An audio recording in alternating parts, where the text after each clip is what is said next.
মুস্তাফিজুরের থেকে ভালো বলার তানজিম সাকিব। ম্যাচ হেরে ফিজকে অপমান করে একই বললেন মোহাম্মদ নবী।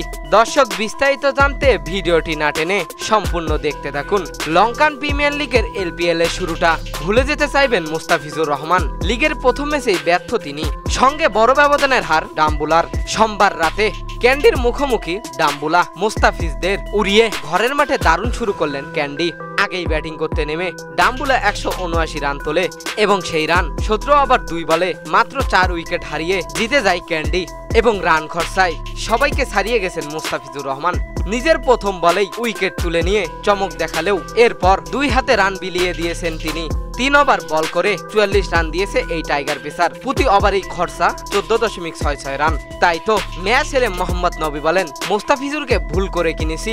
মুস্তাফিজুরের বদল তানজিম সাকিবকে কিনলেই আমার ভালো হতো। মুস্তাফিজুরের থেকে 1000 গুণে ভালো বলার তানজিম সাকিব ম্যাচ হেরে যাওয়ায় মুস্তাফিজুরকে অপমান করে এমন কথাই বলেন মোহাম্মদ নবী। তো দর্শক, সত্যি কি মুস্তাফিজুরের থেকে ভালো বলার তানজিম সাকিব? কি মনে হয় আপনাদের? জানিয়ে দিন এ বিষয়ে আপনাদের গুরুত্বপূর্ণ মতামত আমাদের ভিডিওর কমেন্ট বক্সে। এতক্ষণ আমাদের সঙ্গে থাকার জন্য অসংখ্য ধন্যবাদ।